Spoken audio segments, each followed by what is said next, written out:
ડાંગ દરબાર. ડાંગ દરબાર એટલે ગુજરાતનો જ નહીં પરંતુ સંપૂર્ણ ભારતમાં યોજાતો એક અને માત્ર એક એવો મેળો અથવા તો દરબાર કે જ્યાં આજે પણ 5 ડાંગી રાજાઓને અને એમની સાથે જે કામ કરતા હોય એવા લોકોને સાલિયાણું આપવામાં આવે છે. ડાંગ દરબાર હોળીના પહેલાના 5 દિવસો પહેલાથી ભરાવાનો શરૂઆત થઈ જાય છે. પહેલા દિવસે રાજાઓને એક જગ્યાએ ભેગા કરી કલેક્ટર કચેરીમાં લઈ જવામાં આવે છે અને ત્યાંથી પછી રંગ ઉપવન સુધી એમની સવારી કાઢવામાં આવે છે, જેમાં જાત જાતના વાજિંત્રો સાથે આદિવાસી નૃત્યો તેમજ મહારાષ્ટ્રનું નાસિક ઢોલ પણ છેલ્લા કેટલાક વર્ષથી જોવા મળે છે. બધા જ કલાકારો ક્યારના સવારમાં વહેલા આવી તૈયાર થઈ પોતાની કૃતિઓ લોકો સમક્ષ રજૂ કરતા રહે છે અને જેવું લીલી ઝંડી આપી કલેક્ટર અને એમના બીજા જે પણ સાથીઓ છે એ દરબારને ખુલ્લો મૂકે એટલે સવારી ચાલુ થાય છે. એટલે સરસ લાઈનબંધ રીતે બધા જ કલાકારો પોતાની કૃતિઓ રજૂ કરે છે, જે પોતાના અલગ અલગ વાજિંત્રો સાથે તેમજ પોતાની પૌરાણિક ડાંગી સંસ્કૃતિની ઝાંખી કરાવતા રંગ ઉપવન સુધી જાય છે.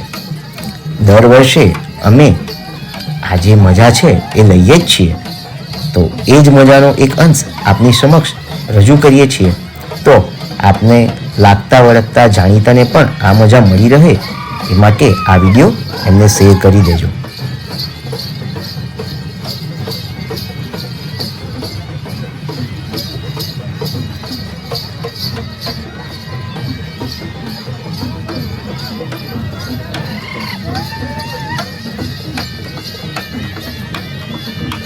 નૃત્ય કરતી વખતે નૃત્ય કરનારા કલાકારો તો ખૂબ જ સરસ રીતે નાચે છે, પરંતુ ઢોલ જે વગાડતા હોય એ પણ એની એક અનેરી મજા લેતા હોય એ જોવાની પણ ખરેખર ખૂબ જ મજા આવે છે.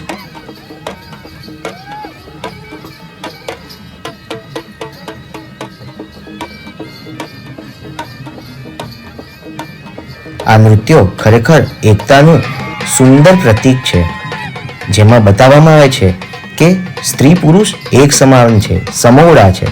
જ્યારે આ લોકો પોતાનું નૃત્ય રજૂ કરતા હોય છે ત્યારે આવેલા લોકો પણ એમની સાથે જોડાઈ જાય છે અને ઝૂમી ઉઠે છે.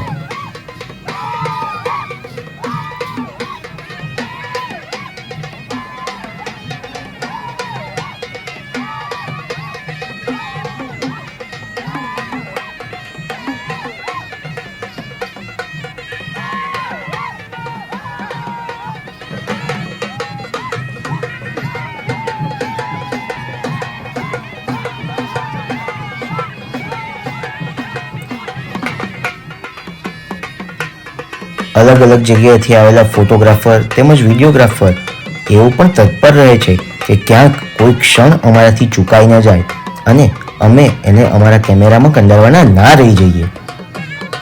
એવા જ આપણા મિતેશભાઈ પણ એમના વિડીયો લેવામાં બિઝી છે.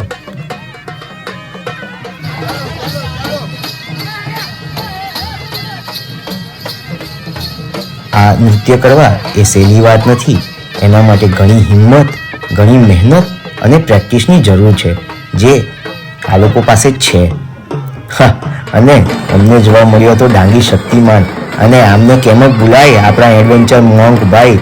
શું ડ્રોન ઉડાવે છે, શું આપણને બધા વિઝ્યુઅલ્સ બતાવે છે, ક્યાં ક્યાં ફરે છે. તો એડવેન્ચર મોન્કને ઓળખતા હો તો એમને પણ મોકલી દેજો આ વિડીયો.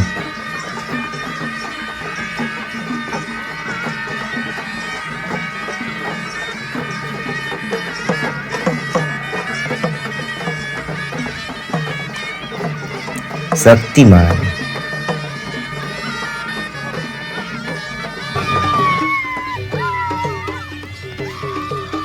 હવે રંગમંચ પાસે પહોંચવાની જ તૈયારી છે અને ખૂબ જ ગરમી હોય. દર વર્ષે અંદરનો પ્રોગ્રામ જોયો જ હોય.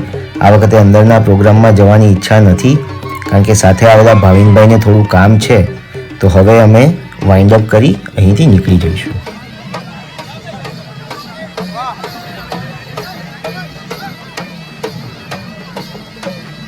હા,